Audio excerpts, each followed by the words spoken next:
Está começando o podcast Inteligência Jurídica, canal oficial do Machado Meyer Advogados, que atualiza você com nossa visão sobre as questões que impactam seus negócios.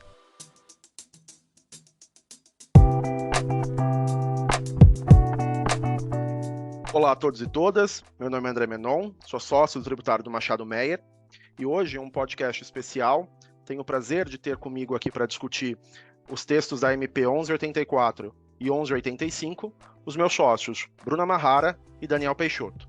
Olá, pessoal. Olá, André. Bem-vindos e bem-vindas, ouvintes do nosso podcast. Olá, André, Bruna. Bem-vindo a todos, é um prazer falar com vocês. Bruna, você aqui mais objetivo, em especial por conta dos temas que são bastante densos, né? Mas a gente já foi bastante noticiado, né? Já foi bastante noticiada a publicação da medida provisória 1184, que traz aqui a alteração com relação às regras de tributação dos fundos de investimento fechados. Explica um pouquinho para a gente com relação a essa alteração e quais são os principais impactos que você antevê.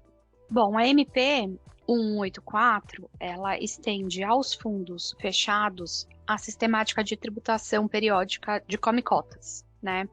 As alíquotas de 15% ou 20%, conforme a classificação do fundo, como um fundo de longo prazo ou de curto prazo, né?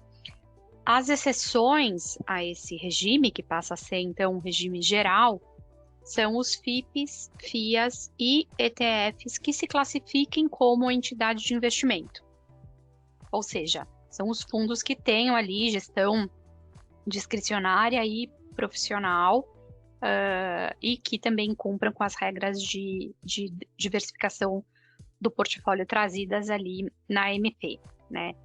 Os fundos que não estejam sujeitos ao come-cotas também não estarão sujeitos ao come-cotas, desde que 95% do seu patrimônio líquido sejam investidos nesse tipo de fundo. E aí já fica aqui o ponto para, eventualmente, um fundo multimercado que tem investimento em vários outros fundos que, apesar de não serem sujeitos ao come-cotas, um exemplo teórico, não cumprem os 95%,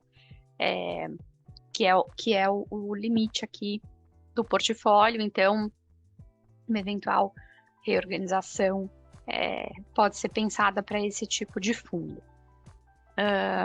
Caso os FIPs, FIAs e ETFs não se classifiquem como entidade para investimento, né, serão os fundos patrimoniais, eles vão estar sujeitos à tributação pelo come-cotas, mas a base de cálculo do imposto de renda vai excluir a variação da carteira desses fundos por equivalência patrimonial, né? Então, a ideia aqui é não tributar um ganho não realizado.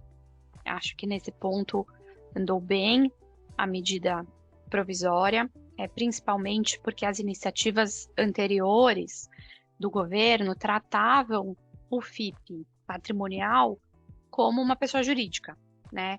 Então, acho que essa ideia de tributar a carteira do FIP por come-cota, excluindo os ganhos não realizados de MEP, é uma alternativa melhor do que a tributação como uma pessoa jurídica, e permite aí que o FIP patrimonial continue sendo um veículo atrativo para governança familiar, né, sem um tratamento aí muito punitivo. Acho que a grande crítica à medida provisória tem a ver com os FDICs, né? Os FDICs são um instrumento aí muito utilizado em época de escassez de crédito, como a gente está vivendo hoje em dia, e muitos deles têm carteiras ilíquidas, né? Que é incompatível com o regime de come-cotas. Então, um FDIC que avalia o crédito pela sua perspectiva de recuperação e acaba não recuperando todo aquele montante, sofreria aí tributação por um item virtual, né? Uma renda que não se realizou. Então, a gente espera que no curso do processo legislativo os FDICs sejam propriamente endereçados por essa MP. Obrigado, Bruna. Só um comentário aqui, lembrando que por ser uma medida provisória que altera a legislação, né, a tributação do imposto de renda, ela deve respeitar a anterioridade nonagesimal e a anterioridade anual. e ela precisa ser convertida em lei antes de entrar em vigor. Então, considerando que ela tem 60 dias para ser analisada, né, ter a votação concluída no Congresso, que pode ser prorrogado por igual período, é fato que essa MP ela precisa ter sido convertida até o fim de 2023 para poder entrar em vigor em 2024. Com relação à outra MP, né, a gente teve também a publicação da MP 1185, trazendo ali alterações com relação ao crédito fiscal decorrente da subvenção para implantação ou expansão de empreendimento econômico.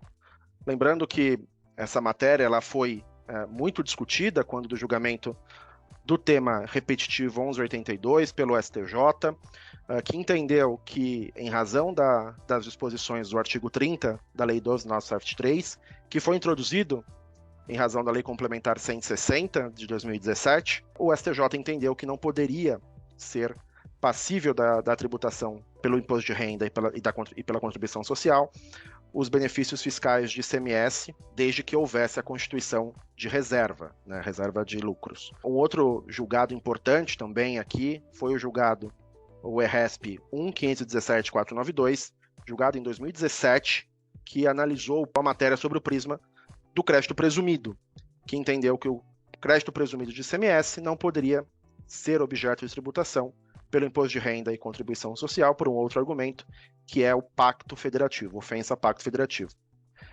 Bruna, conta um pouquinho para a gente, por favor, com relação a essa MP, quais são as principais alterações que você verificou e os potenciais pontos aqui que podem gerar controvérsias e dúvidas. Claro, André. Bom, acho que essa medida provisória, ela traz alterações bem sensíveis, né? Primeiro porque ela substitui a sistemática anterior de não tributação com alocação à reserva aí para os casos que não sejam de crédito presumido, como decidiu o STJ.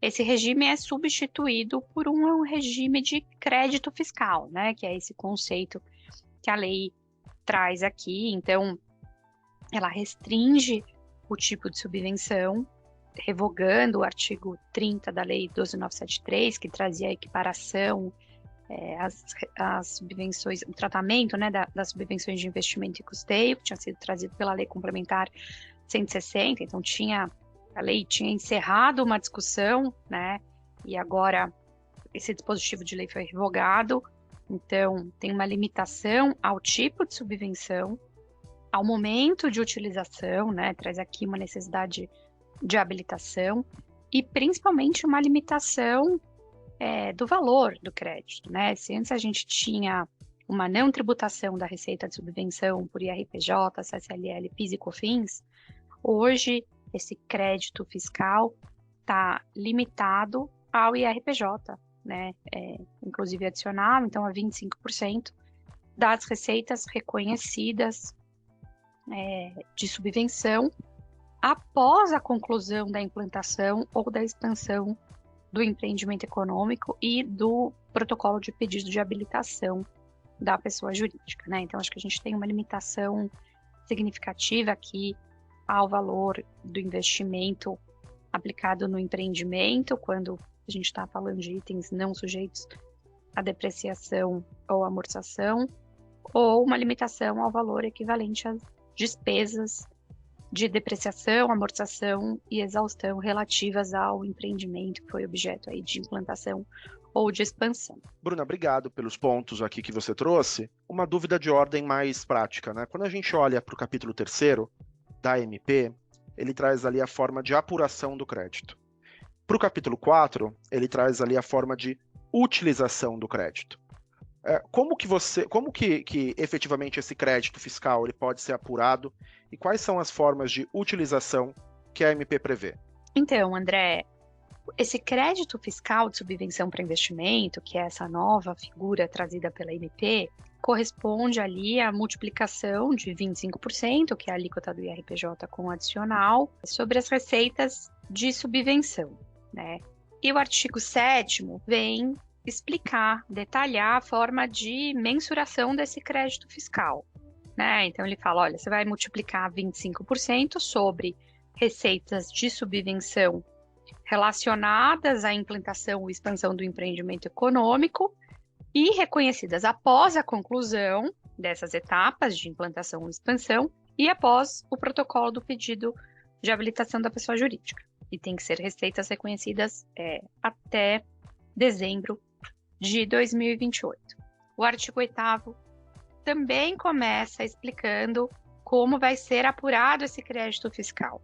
E ele fala que não devem ser computadas receitas não relacionadas com despesas de depreciação, amortização ou exaustão, acho que aqui muito ligados a investimento em CAPEX. A parcela das receitas de subvenção que superar as despesas também não pode ser considerada. E a parcela da receita que superar o valor da subvenção. Então, a gente tem claramente aqui uma limitação quantitativa. O próprio crédito fiscal também não entra nessa conta e receitas pós dezembro de 28 também estão fora. Então, a gente tem aqui, sim, uma sequência de 3 artigos dispondo sobre a mensuração do crédito e o momento do seu reconhecimento. Não diz como apropriar esse crédito, né? Quando a gente lê o artigo 8º, nos parece que ele vai ser apropriado de forma diferida no tempo, à medida em que as despesas de depreciação, amortização e exaustão relativas ao empreendimento também sejam apuradas. Mas isso não está claro aqui, né? Até porque o artigo começa dizendo da forma de apuração do crédito fiscal. E a utilização do crédito, que vem disposta no capítulo seguinte, é mediante compensação ou ressarcimento em dinheiro, sendo que o pedido de ressarcimento aí vai ser pago em 48 meses, né? Então, um efeito caixa bastante relevante para todas as empresas beneficiárias de incentivos fiscais. Só queria agregar também que além dessas restrições, né, relativas ao momento de reconhecimento dessas receitas, né, a legislação ela traz novamente um requisito que veio lá na 13.670 para compensação de saldo negativo de imposto sobre a renda, né? Então tem que, no caso concreto, apurar essa receita de subvenção, né, registrar esse possível crédito, mas efetivar a transmissão efetiva da SF, né, que só vai ser ali no começo do exercício seguinte, para só depois poder efetuar a compensação em PERDICOMP. Então tem um duplo, né, efeito aqui de diferimento quanto à possibilidade de utilização desse crédito. Perfeito. Esse é o ponto que me chama a atenção também, porque quando a gente olha para o que tínhamos hoje, né, o ordenamento jurídico de hoje, com o julgamento de 2017, com o julgamento do tema 1182, a gente tinha ali ressalvado algumas discussões de benefícios de base negativa, a gente tinha ali a possibilidade de efetivamente excluir da base de cálculo do IR da CS, eventualmente do PIS da COFINS, essas subvenções, né, sejam as subvenções para investimento ou para custeio. E agora, com a edição da MP 1185, caso ela seja efetivamente aprovada, a gente tem uma redução do benefício, porque a gente tem uma redução do tipo de subvenção, que eu posso excluir, passa a ser só subvenção para investimento. A gente tem uma redução do valor dessa subvenção, porque ela passa a ser calculada apenas com relação à alíquota do IRPJ, inclusive o adicional. E a gente tem um diferimento desse benefício no tempo, porque eu vou efetivamente incorrer primeiro na despesa, para depois, lá na frente, habilitar e apurar, e aí sim utilizar esse valor após a conclusão da implantação ou da expansão do empreendimento. Obviamente aqui a gente acaba onerando ainda mais os contribuintes. Daniel, olhando aqui para esses pontos, né, que a Bruna trouxe com relação ao MP, a MP foi publicada hoje, então obviamente a gente ainda vai se debruçar bastante sobre ela, mas olhando para esses pontos que a Bruna comentou e olhando para as discussões que a gente já teve na jurisprudência, né, esse caso de 2017, do crédito presumido, o julgamento do tema 1182, as discussões que ainda existem, né, perante o Poder Judiciário, que não foram objeto de decisão, qual a sua a sua visão com relação a essa MP? Você acha que a gente vai ter aqui caminho litigioso a seguir? Como é que você vê essa MP considerando o viés do contencioso? Exatamente. Eu acredito que a gente precisa, da mesma forma que esse assunto surgiu ao longo de um contexto, né, histórico de evolução da jurisprudência, da legislação, ser ponderado à luz de todo esse contexto e esse referencial, né? Então, assim, a primeira segregação que a gente precisa tentar é referente aos créditos presumidos e aos demais tipos de incentivos, né? Obviamente, vai haver uma discussão e uma sedimentação em torno desse assunto, mas nos parece muito válida essa discussão, né? Por quê? Né, os senhores vão lembrar que em novembro de 2017, o STJ, né, num embargo de divergência da primeira sessão, entendeu que os créditos presumidos não estariam sujeitos à tributação do imposto de renda e da CSLL por um fundamento baseado no Pacto Federativo, né, e de que, a rigor, tais receitas, entre aspas, sequer estariam sujeitas à tributação por esses impostos e essa contribuição, né? Inclusive, a própria Procuradoria, ali em julgamentos sucessivos no âmbito do STJ, trouxe à análise do tribunal o contexto de surgimento das alterações ali no artigo 30 da 12973, que não existia quando o assunto veio, né, ao conhecimento do STJ em primeira mão, e o STJ, em julgados sucessivos, falou, olha, é indiferente, né, o conjunto de alterações que ocorreram no artigo 30, porque esse regime aqui sequer é necessário de ser enfrentado para créditos presumidos, porque a minha premissa, ela resolve o tema antes da análise da subsunção aos termos dessa legislação, né? Então a gente acredita que, da mesma forma, surgirá uma discussão se os créditos presumidos eles estão sujeitos, né, à verificação de todos esses requisitos de habilitação e de tratamentos como créditos de subvenção, se na verdade eles sequer são não fatos geradores do imposto de renda e da contribuição social. Lembrando que, em paralelo, né, para efeitos de PIS e COFINS, existe o tema 843 de repercussão geral, né, com placar ali, pelo menos no primeiro momento de votação, em que já haviam 6 votos, né, favoráveis aos contribuintes com relação à exclusão de tais créditos presumidos da base de cálculo do PIS e da COFINS, né. Agora, com relação aos demais tipos de incentivo, os chamados incentivos de base negativa, né, redução de base de cálculo, isenções parciais, entre outros, né, que foram objetos do tema 1182, né, julgados agora este ano, tem alguns pontos interessantes para a gente olhar aqui, né. O primeiro é que nos parece que a normativa não insiste naquela discussão, né, que surgiu no primeiro momento na segunda turma no STJ, de que sequer teria uma receita propriamente neste caso, né? Nos pareceu que foi absorvido aqui com uma naturalidade, como não poderia deixar de ser, de que, uma vez cumpridos os requisitos contábeis de evidenciação dessas receitas, né, haveria sim um efeito de receita, né, aqui decorrente da aplicação do CPC 07, né, os senhores bem conhecem, no reconhecimento dos efeitos desses incentivos, né, e dá o tratamento aqui da legislação. Agora, realmente aqui corroborando, né, as impressões dos colegas, é uma mudança de paradigma radical aqui, né, porque no primeiro momento a gente tinha um efeito de exclusão, desde que cumpridos os requisitos ali do artigo 30 combinado com o tema 1182, da base de cálculo do IR, da CS, do PIS e da COFINS, né? Agora a gente tem um cenário em que a gente tem um crédito que vai ser apurado pelas alíquotas do IR apenas, né? E com efeito de diferimento no tempo, bastante efetivo e bastante importante aqui, e de restrição e condicionamento bastante substanciais, né? Basta ver que a gente vai precisar ter uma habilitação prévia perante a Receita Federal, né? Um ato de reconhecimento prévio, né, do incentivo fiscal, em que haja expressa previsão de contrapartidas por parte das empresas em relação a essas subvenções, e mais que a utilização desses créditos só poderão ser efetivadas após a implementação daquele investimento tal qual comprometido.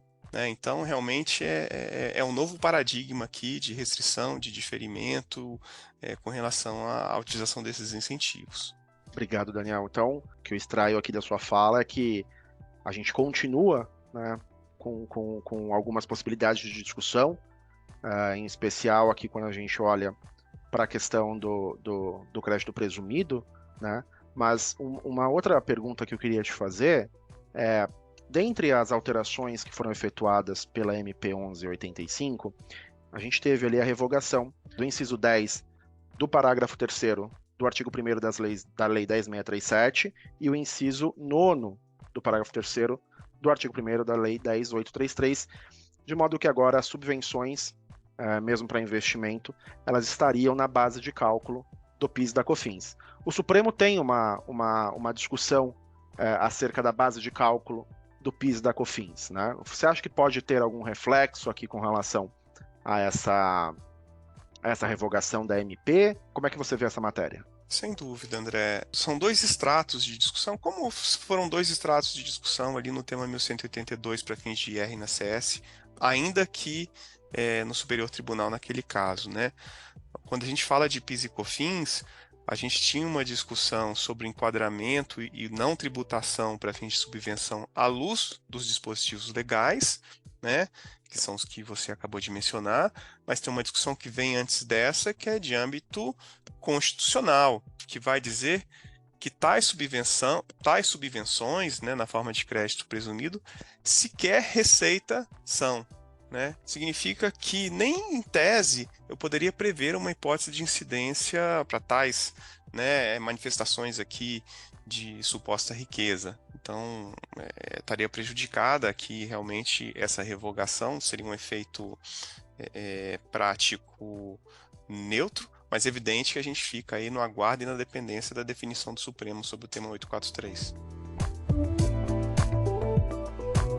Bom, pessoal, como ficou claro aqui, né, as discussões relacionadas às MPs 1184 e 1185 são diversas, em especial considerando o quão recente é a MP 1185, né, mas esses aqui são os principais ou os mais urgentes apontamentos que nós gostaríamos de fazer.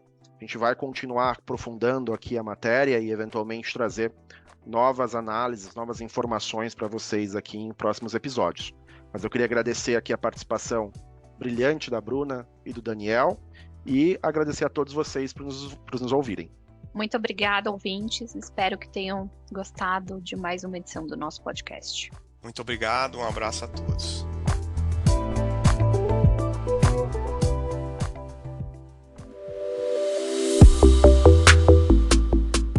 Você ouviu mais um episódio do podcast Inteligência Jurídica. Além de favoritar e compartilhar, agora você pode participar da nossa caixinha de perguntas e enquetes aqui no Spotify. Ouvir você é fundamental para continuarmos aprimorando nossos conteúdos.